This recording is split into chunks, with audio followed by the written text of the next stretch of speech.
The fluorescent lights hummed their familiar tune in the empty corridors of Meridian Financial Tower as Marcus Chun pushed his cleaning cart down the marble hallway. It was 11:47 p.m. on a Tuesday, and the 34th floor was silent except for the soft squeak of his cart wheels and the distant hum of the city below. He had been cleaning these same offices for 3 years, invisible to the executives who barely acknowledged his existence during daylight hours. Tonight, like every other night, he moved through their world like a ghost, emptying trash bins and wiping down surfaces that would be cluttered again by morning.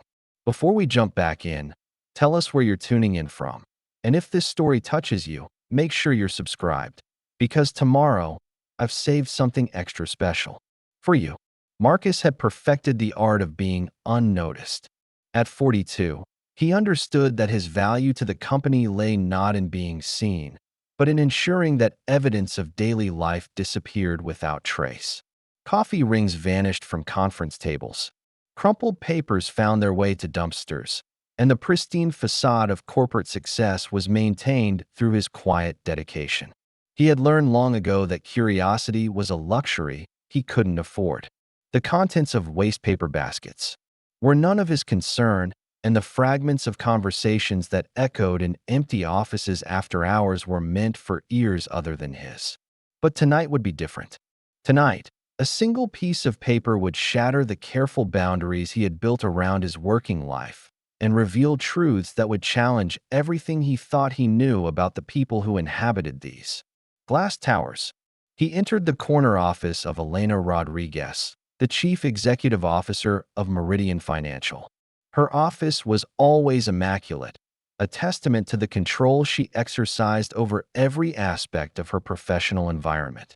Floor-to-ceiling windows offered a breathtaking view of the city's twinkling lights, while expensive artwork adorned walls lined with degrees and accolades from a career that had taken her from a small accounting firm to the pinnacle of corporate power. Marcus began his routine, emptying the small wastebasket beside her desk. The bin contained the usual detritus of executive life: discarded printouts of financial reports, empty coffee cups from the expensive machine in her private kitchen, and crumpled sticky notes covered in her distinctive handwriting. He was about to tie the plastic liner when something caught his eye. Unlike the other papers, this one hadn't been crumpled or torn. It lay flat at the bottom of the bin, as if it had been placed there deliberately rather than discarded carelessly. The letterhead was unfamiliar, bearing the name of a law firm he had never heard of, but it was the signature at the bottom that made him pause. In flowing script, unmistakably genuine, was Elena Rodriguez's name. Not a photocopy or a stamp, but the actual ink of her pen pressed into expensive paper. Marcus felt a flutter of unease in his chest. CEOs didn't typically throw away documents they had personally signed, especially ones printed on legal letterhead. He glanced around the empty office, checking the hallway beyond the open door. The building was silent, wrapped in the peculiar stillness that comes only in the deep hours of night. His training told him to complete his task and move on. The contents of the trash were destined for the compactor, and his job was simply to facilitate that journey. But something about the deliberate placement of the letter nagged at him. In 3 years of cleaning this office, he had never seen Elena discard anything important. She was meticulous to the point of obsession, filing every document with the precision of someone who understood that information was power. Marcus set down his cleaning supplies and looked more closely at the letter. The text was formal, filled with legal terminology that spoke of settlements and confidentiality agreements. But certain phrases leaped out at him with startling clarity.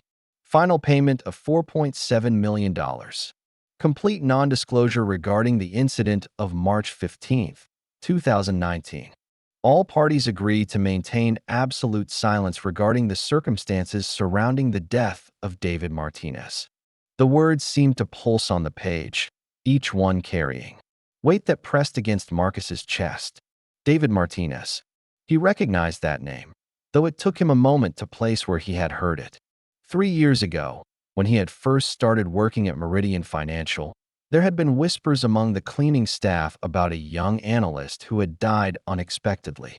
The official story was a heart attack, tragic but not uncommon in the high-stress world of financial services. Marcus remembered the brief memorial service in the lobby, the flowers that appeared on the reception desk, and the way conversations died when executives walked past. But this letter suggested something far more complex than a medical emergency. The legal language was designed to obscure, but even Marcus could see that this was a settlement agreement, a payment made to ensure silence about circumstances that someone desperately wanted to keep hidden. And at the bottom, Elena Rodriguez had signed her name, making herself a party to whatever had happened to David Martinez on that March day 3 years ago. Marcus felt his hands trembling slightly as he held the paper. He was no stranger to difficult situations. Growing up in a neighborhood where survival often required turning a blind eye to uncomfortable truths, he had learned early that some knowledge carried a price higher than ignorance. But this felt different.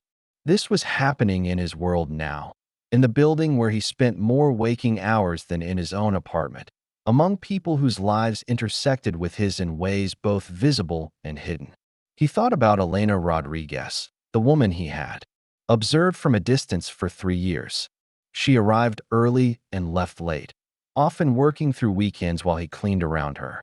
He had seen her take phone calls that made her pace behind her desk, watched her stare out those floor-to-ceiling windows with an expression that spoke of burdens heavier than quarterly reports. She was demanding but fair, never speaking to him directly, but never complaining about his work either. In his limited interactions with her, she had seemed driven but not cruel, ambitious but not heartless. Yet here was evidence that she had paid nearly $5 million to keep something quiet about the death of a young employee. Marcus tried to construct innocent explanations in his mind. Perhaps it was a wrongful death settlement, a gesture of corporate responsibility to a grieving family. Perhaps David Martinez had died in an accident somehow related to his work, and the company was simply fulfilling its ethical obligations. But the language of the document, with its emphasis on silence and non-disclosure, suggested something darker. The fluorescent lights above him flickered slightly, casting momentary shadows across the letter. Marcus realized he had been standing motionless for several minutes, holding a piece of paper that could change everything or destroy him, depending on what he chose to do next. He could replace the letter in the trash, complete his rounds, and go home to his small apartment where his daughter Sophia was probably asleep, her homework spread across the kitchen table where she had been working when he left for his night shift. Sophia was 16, bright and determined in a way that reminded him daily of his own mother's fierce ambition. She dreamed of college, of escaping the cycle of economic limitation that had defined Marcus's life, and he worked nights precisely so he could afford to make those dreams possible. The tuition money he saved from his modest salary was accumulating slowly but steadily in a bank account dedicated entirely to her future. Any disruption to his employment could derail those carefully laid plans. But there was another consideration, one that weighed heavily against his natural instinct for self-preservation. David Martinez had been young, probably not much older than Sophia was now. Someone's. Preparing and narrating this story took us a lot of time, so if you are enjoying it, subscribe to our channel. It means a lot to us. Now, back to the story. Son, someone's hope for the future. If his death had been caused by negligence or malice, if someone had covered it up with money and legal agreements, then justice had been purchased and stored away like any other corporate asset. Marcus knew what it felt like to be powerless, to have your life shaped by decisions made in offices like this one by people who would never know your name. The thought that someone had died and that death had been reduced to a line item in a settlement agreement made something twist uncomfortably in his stomach. He folded the letter carefully and slipped it into his jacket pocket. He told himself he just needed time to think, to consider his options without the pressure of standing in Elena Rodriguez's office holding evidence of something he didn't fully understand. He completed his cleaning routine mechanically, emptying the remaining trash, wiping down surfaces, and ensuring that everything was perfect for the morning's business. But his mind was entirely focused on the document now resting against his chest, its presence as tangible as a second heartbeat. The rest of his shift passed in a haze of routine actions and churning thoughts. He cleaned the remaining offices on the 34th floor, then moved down to the 33rd, working his way through the building's hierarchy of power with the same methodical approach he had developed over 3 years. But every task felt different now, colored by the knowledge that the pristine corporate environment around him might be hiding secrets darker than he had ever imagined. When his shift ended at 7 in the morning, Marcus rode the elevator down to the parking garage beneath the building. The transition from the artificially lit corporate floors to the dim concrete space always felt like emerging from one world into another, a daily reminder of the distance between the lives lived above and below ground. His car, a 10-year-old sedan with paint faded by years of city driving, sat in the section designated for service staff, far from the reserved spaces where executives parked their luxury vehicles. As he drove through the awakening city, Marcus passed the coffee shop where Sophia worked part-time weekends, the community college where she took advanced placement courses during summer breaks, and the small apartment building where they had lived since her mother died 4 years ago. Each familiar landmark reminded him of what he had to protect, of the life he had built through careful choices and steady work. But they also reminded him of the fragility of that life, of how quickly circumstances could change for people like him who existed at the margins of more powerful people's decisions. He climbed the 3 flights of stairs to their apartment, the letters still folded in his jacket pocket. Sophia had already left for school, but she had left a note on the kitchen counter thanking him for the money he had given her for new textbooks and promising to make him breakfast before his next shift. Her handwriting was neat and confident, full of the optimism that came from believing the future would be better than the present. Marcus looked at that note and felt the weight of the decision he would have to make. He made coffee and sat at the small table where Sophia did her homework, pulling the letter from his pocket and reading it again in the morning light streaming through their kitchen window. The legal language was no less ominous in daylight, but the familiar surroundings of his home made the whole situation feel surreal. How could a document about multi-million-dollar settlements and covered-up deaths exist in the same world as his daughter's algebra homework and their modest breakfast dishes? Marcus had worked hard jobs his entire adult life. He had cleaned offices, stocked warehouses, painted houses, and done whatever was necessary to provide for his family. He understood that most work required a certain amount of compromise, a willingness to accept that the world was not always fair or just. But he had never been asked to be complicit in something that felt truly wrong. The letter in his hands represented a line he had never had to consider crossing, a choice between personal security and moral obligation that he was unprepared to make. He thought about David Martinez's family, wondering if they knew about the settlement, if they had been party to the agreement, or if they were still grieving a loss they believed had been natural and unavoidable. He thought about Elena Rodriguez, trying to reconcile the professional woman he observed from a distance with someone who would pay millions to hide the truth about an employee's death.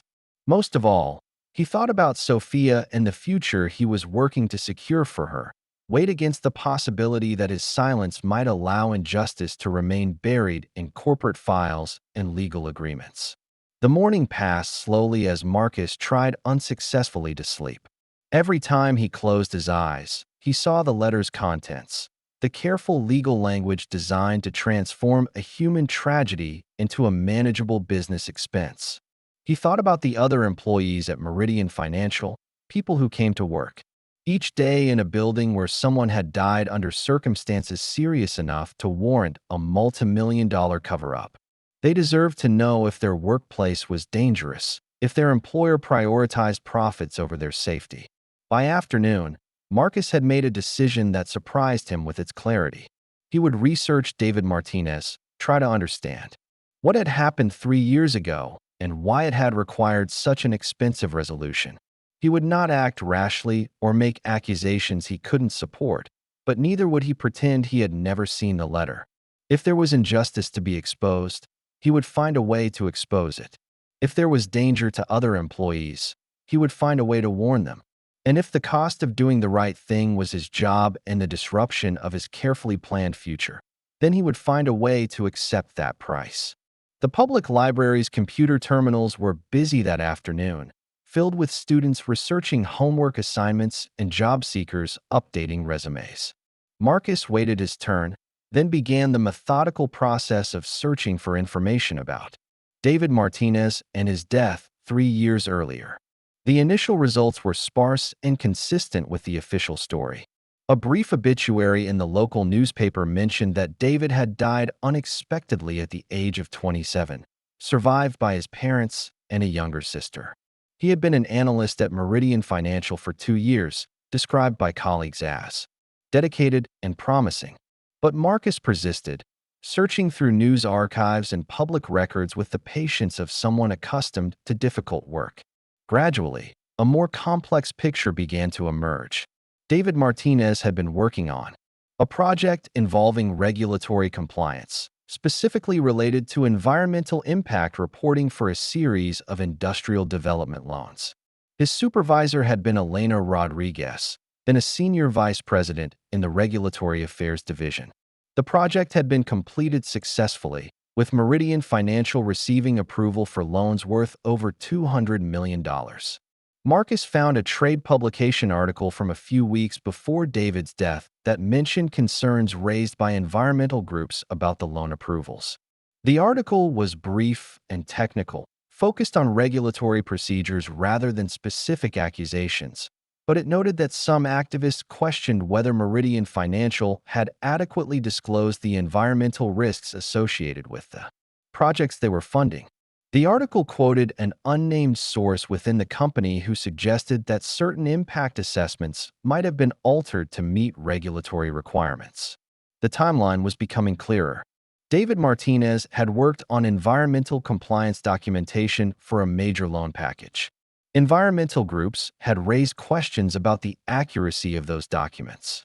David had died suddenly, and Elena Rodriguez had signed a settlement agreement ensuring silence about the circumstances of his death. The sequence suggested a narrative that made Marcus's stomach tighten with apprehension. He printed the articles he had found, paying for copies with quarters from his jacket pocket. The library's printer hummed as it reproduced the fragments of David Martinez's professional life, transforming digital information back into the physical documents that Marcus found easier to understand and organize. He gathered the papers into a folder, along with a photocopy of the settlement letter he had found in Elena Rodriguez's trash. Walking home through his neighborhood, Marcus felt as if he was carrying dynamite in his folder. The information he had gathered painted a picture of potential corporate malfeasance serious enough to involve environmental fraud, regulatory violations, and possibly the death of a whistleblower.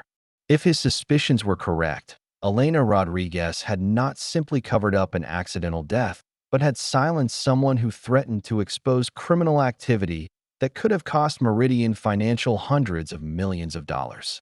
But suspicion was not proof, and Marcus understood the difference between having concerns and having evidence that could hold up under scrutiny. Corporate executives had lawyers and resources that could crush accusations from night janitors, especially accusations based on circumstantial evidence and documents obtained through questionable means. If he was going to pursue this further, he would need to be smarter and more careful than he had ever been in his life. Sophia was working at the kitchen table when he arrived home, surrounded by textbooks and notebooks filled with her precise handwriting. She looked up and smiled when he walked in, the kind of warm, uncomplicated smile that reminded him daily of why every difficult decision in his life ultimately came down to protecting her future. She was working on an essay about social justice for her advanced English class, and she began telling him about the research she had been doing on civil rights leaders and their strategies for creating change. As she talked about ordinary people who had found the courage to challenge powerful institutions, Marcus felt a strange sense of coincidence that bordered on fate. His daughter was studying the very questions that he was now facing in his own life, questions about when silence became complicity and when personal risk became moral obligation. He listened to her enthusiasm for her project, her admiration for people who had sacrificed security for principle, and he wondered what she would think if she knew about the decision her father was contemplating. That evening, Marcus called in sick for his shift at Meridian Financial. It was the first time he had missed work since Sophia had been hospitalized with pneumonia 2 years earlier, and the lie came awkwardly to his lips. He told his supervisor he had food poisoning and would return the following night, then spent the evening researching David Martinez's family and trying to decide whether to contact them directly. He found David's parents in the online directory, listed at an address in a middle-class neighborhood about 20 minutes from the city center. His sister, Maria Martinez, was a graduate student at the local university, working toward a degree in environmental science. The coincidence of her academic field struck Marcus as potentially significant, suggesting that David's work on environmental compliance might have been influenced by family conversations about ecological responsibility. Marcus spent hours staring at their phone number, written on a piece of paper beside his kitchen phone. Calling them would cross a line from private investigation to active involvement, from personal knowledge to shared conspiracy. Once he made that phone call, there would be no pretending he was simply a janitor who had accidentally stumbled across information that wasn't his concern. He would become someone actively seeking to expose what he believed was a cover-up, with all the risks and responsibilities that such a choice would entail. But as the evening wore on, Marcus found himself thinking less about the risks to himself and more about the obligations he owed to a young man he had never met but whose death might have been the price of corporate profits. If David Martinez had been killed or driven to suicide because he was trying to expose environmental fraud, then his silence was continuing that injustice. If his death had been covered up to protect people who put money ahead of regulatory compliance and public safety, then Marcus's inaction was helping them maintain that protection. At 10:30 that night, with Sophia asleep in her room and the apartment quiet except for the distant hum of city traffic, Marcus picked up the phone and dialed the Martinez family's number. The call was answered after 3 rings by a woman's voice, tired but alert in the way of someone accustomed to late-night calls. "Mrs. Martinez?" Marcus asked, his voice more uncertain than he had intended. "Yes, this is Carmen Martinez. Who is calling?" Marcus took a deep breath, knowing that his next words would commit him to a path he couldn't later abandon. "Mrs. Martinez, my name is Marcus Chun. I work at Meridian Financial, where your son David used to work. I have some information that I think you should know about the circumstances of his death." The silence that followed lasted long enough for Marcus to wonder if the connection had been lost. When Carmen Martinez finally spoke, her voice carried a weight of grief and suspicion that made Marcus understand immediately that David's family had never been satisfied with the official explanation of his death. "What kind of information?" she asked. "The kind that I think would be better discussed in person if you're willing to meet with me. I have documents that suggest your son's death might not have been what you were told." Another pause, shorter this time, but heavy with the kind of decision-making that Marcus recognized from his own recent experience. "Where would you like to meet?"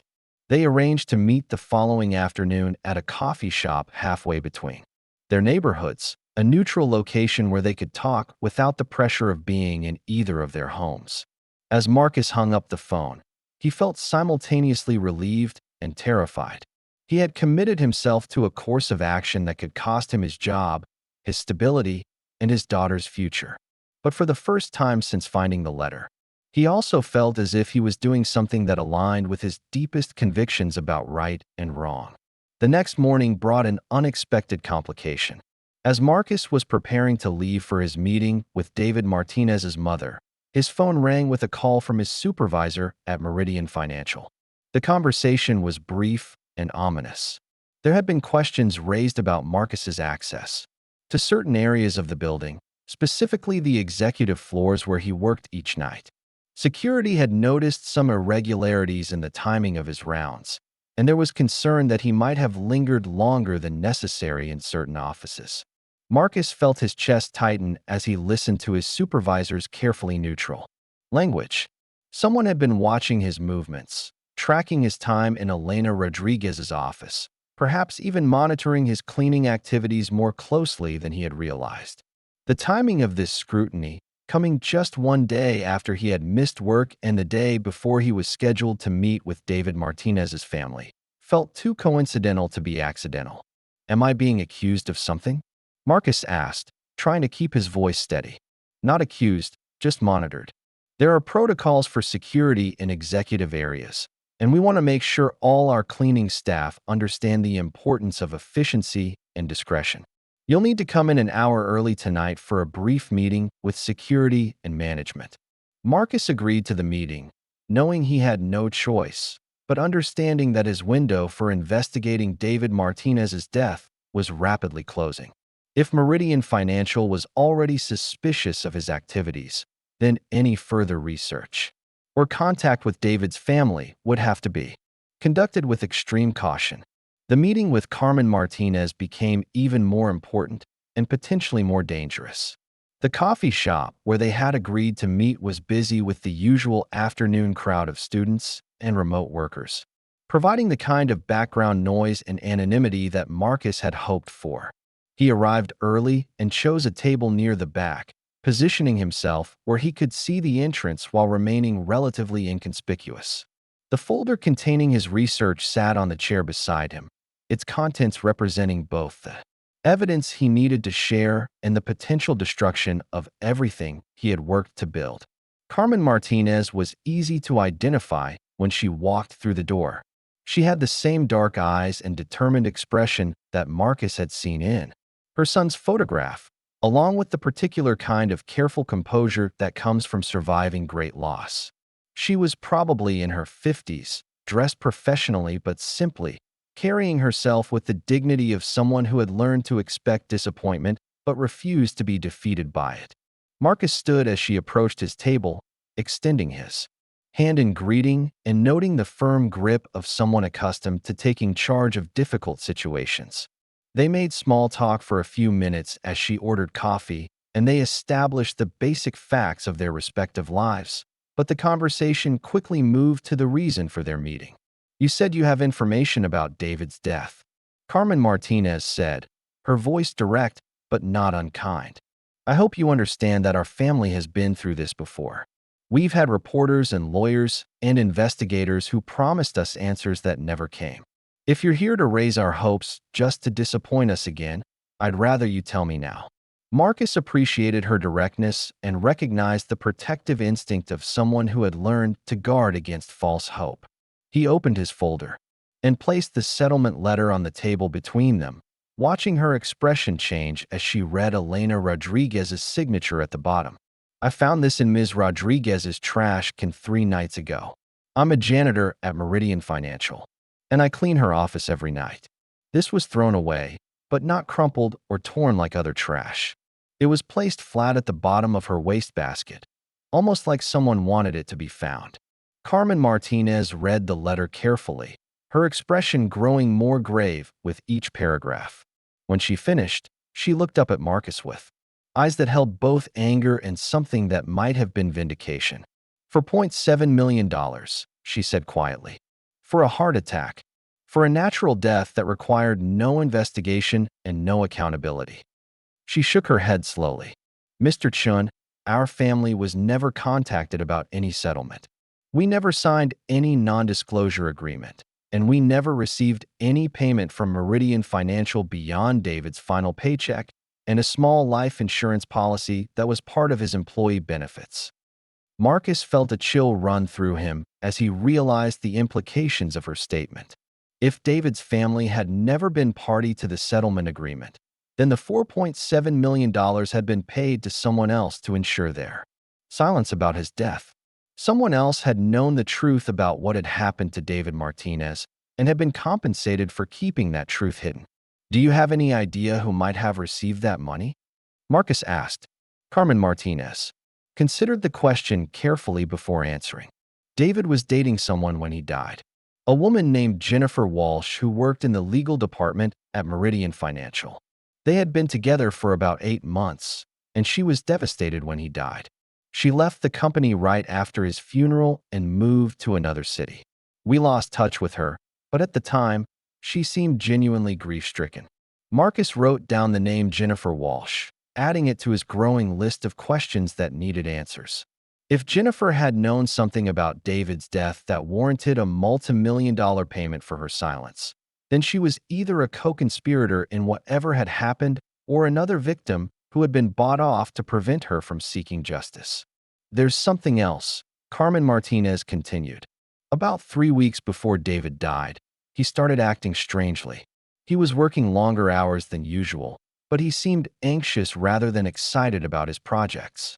He mentioned to his sister Maria that he had discovered some discrepancies in environmental reports that he was reviewing, but when she asked him about it later, he said he had been mistaken and that everything was fine. The pattern was becoming clearer, and it was worse than Marcus had initially suspected. David Martinez had apparently discovered evidence of environmental fraud in documents he was supposed to verify. Someone had learned of his discovery and had taken steps to ensure his silence, either through threats that led to suicide or through more direct action. When those steps had proven insufficient or had resulted in his death, Jennifer Walsh had been paid to remain silent about what she knew of the circumstances. Marcus shared the additional research he had conducted, showing Carmen Martinez the articles about environmental concerns and regulatory questions that had surrounded the loan approvals David had been working on. Together, they constructed a timeline that suggested David had died because he posed a threat to a fraudulent scheme worth hundreds of millions of dollars. What are you planning to do with this information? Carmen Martinez asked when they had finished reviewing all the documents. Marcus had been dreading that question because he didn't have a clear answer. The evidence they had assembled was compelling but circumstantial, based on coincidences and suppositions that might not hold up under legal scrutiny. Exposing what they suspected would require resources and expertise that neither of them possessed, and it would certainly result in retaliation from people with far more power and money than a night janitor and a grieving mother could muster. I don't know, Marcus admitted. I found that letter because I thought it was important, and I contacted you because I thought you deserved to know about it. But I'm not sure what comes next. I have a daughter to protect, and I can't afford to lose my job or get involved in something that could put her future at risk. Carmen Martinez nodded with understanding that carried no judgment. Mr. Chun, I appreciate what you've done and the risks you've taken to bring me this information. Our family has been searching for answers about David's death for 3 years, and this is the first real evidence we've seen that supports our suspicions. But I also understand that you have responsibilities that go beyond seeking justice for someone you never met. They sat in silence for several minutes, each contemplating the magnitude of what they had uncovered and the limited options available to them for acting on that knowledge. Marcus thought about his upcoming meeting with security at Meridian Financial, wondering if they already suspected his involvement in discovering the settlement letter. Carmen Martinez seemed to be weighing her family's need for justice against the realistic prospects of achieving it through official channels. Finally, Carmen Martinez reached into her purse and withdrew a business card. This belongs to an investigative journalist who contacted us about 6 months after David's death. She was working on a story about environmental fraud in the financial industry, and she thought David's death might be connected to a larger pattern of corporate cover-ups. We didn't have enough information to help her then, but with what you found, she might be able to do something meaningful. Marcus took the card, noting that it belonged to Sarah Chun, a reporter for a respected newspaper with a reputation for investigative journalism. The coincidence of their shared last name struck him as oddly appropriate, as if the universe was suggesting connections he was meant to. Working on a larger investigation into systematic environmental fraud in the financial sector, in David Martinez's case, fits a pattern I've been tracking across multiple institutions. With your documents, I can finally connect the dots. Up next, you've got 2 more standout stories right on your screen. If this one hit the mark, you won't want to pass these up. Just click and check them out. Pursue. If you decide to contact her, Carmen Martinez continued, You should know that she'll protect your identity and that she has experience with exactly this kind of story. But you should also know that once journalists get involved, the situation becomes much more public and much more dangerous for everyone involved. Marcus pocketed the business card, understanding that he was being offered another choice point in a series of decisions that were fundamentally altering his life. He could continue working his night shift, pretend he had never found the settlement letter, and focus on providing for Sophia's future through honest labor and careful savings. Or he could risk everything he had built by helping to expose what might be a criminal conspiracy that had cost David Martinez his life. As they prepared to leave the coffee shop, Carmen Martinez placed her hand briefly on Marcus's arm. "Whatever you decide, Mr. Chun, I want you to know that my family is grateful for what you've already done. For 3 years, we felt like David died for nothing, like his life and death were meaningless to everyone except us. Today, for the first time, I feel like someone else cares about the truth of what happened to him. That means more to us than you might realize." Marcus walked home through the city streets with Sarah Chin's business card in his pocket and a decision weighing heavily on his mind. The afternoon had confirmed his worst suspicions about David Martinez's death, while also revealing the scope of the risk he would be taking by pursuing the matter further. If he was right about what had happened, then he was confronting people who had already demonstrated their willingness to commit murder to protect their interests. If he was wrong, then he was destroying his life and his daughter's future based on misinterpreted documents and circumstantial evidence. That evening, Marcus reported to Meridian Financial an hour early for his meeting with security and management. The conference room where they met was on the same floor as Elena Rodriguez's office, and Marcus felt the weight of irony as he sat across from three people whose job was to protect the company from threats like the one he represented. The meeting was professional but intimidating, focused on reinforcing the importance of security protocols and the serious consequences of any breaches of trust or confidentiality. Marcus was reminded that his access to executive areas was a privilege that could be revoked at any time, and that any inappropriate behavior or violation of company policies would result in immediate termination and possible legal action. "We've noticed some irregularities in your cleaning schedule," the security director explained. "Specifically, you've been spending more time than usual in certain offices, particularly on the 34th floor. Is there anything you'd like to explain about that?" Marcus felt his pulse quicken, but he had prepared for this question during his walk home from the coffee shop. "I've been dealing with some personal stress lately, and sometimes I find myself moving more slowly than usual. My daughter is applying to colleges, and the financial pressure has been affecting my concentration. I'll make sure to maintain better time management going forward." The explanation was partially true and delivered with enough genuine emotion to be credible. His supervisors accepted it with warnings about the importance of efficiency and professionalism. But Marcus could see that he would be watched more closely going forward. Any future investigation into David Martinez's death would have to be conducted entirely outside his work environment. When the meeting ended and Marcus began his regular cleaning routine, he felt like he was performing on stage for an audience he couldn't see but knew was watching. Every movement was calculated to appear normal and professional. Every decision was made with awareness that deviations from routine would be noted and questioned. The settlement letter had been replaced in Elena Rodriguez's wastebasket with ordinary trash, and her office looked exactly as it had before Marcus's discovery changed everything.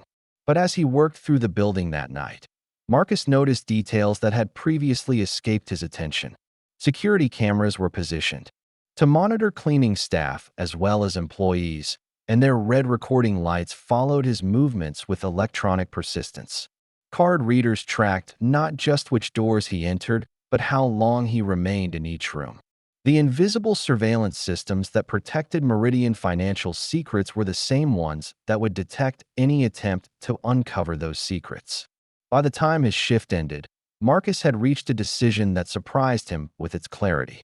He would contact Sarah Chun and share what he had learned about David Martinez's death, but he would do so anonymously and with careful protection of his own identity. He owed it to David's memory and his family's need for justice to ensure that the truth had a chance to be revealed. But he also owed it to Sophia and their future together to minimize the personal risks of seeking that revelation. The next morning, Marcus called Sarah Chun from a payphone outside a convenience store several blocks from his apartment. The conversation was brief and careful, with Marcus identifying himself only as someone with information about potential environmental fraud at Meridian Financial and the death of a company employee who might have threatened to expose that fraud. Sarah Chun was professional and encouraging, asking intelligent questions that demonstrated her familiarity with similar cases and her understanding of the risks involved for sources in Marcus's position. She agreed to meet with him that afternoon at a location of his choosing, and she promised complete confidentiality regarding his identity and involvement. Cases like this one depend entirely on sources who are willing to take risks for the sake of truth, she told him. I understand the position you're in, and I'll do everything possible to protect you while still pursuing the story effectively. Marcus chose to meet her at a public library in a different neighborhood from where he lived or worked, a place where their conversation could blend into the background noise of other people's research and study. When he arrived that afternoon, he found Sarah Chun exactly where she had said she would be, reading at a table near the back of the reference section. She was younger than he had expected, probably in her early 30s, with the kind of intense focus and careful observation skills that Marcus associated with people whose work required them to notice details that others missed. When he approached her table and identified himself, she gestured for him to sit across from her and immediately established a tone of professional competence mixed with genuine concern for his safety. Before we discuss what you've found, she said quietly, I want you to understand exactly what you're getting involved in. Environmental fraud cases involving major financial institutions can be extremely dangerous for sources, especially sources who don't have legal protection or institutional support. If what you suspect is true, then you're dealing with people who have already demonstrated their willingness to kill to protect their secrets. Marcus appreciated her directness and found it easier to trust someone who acknowledged the dangers rather than minimizing them. He showed her the documents he had gathered, walking her through his discovery of the settlement letter and his subsequent research into David Martinez's death and the environmental compliance issues he had been working on. Sarah Chun examined each document carefully, asking detailed questions about their provenance and his methods for obtaining them.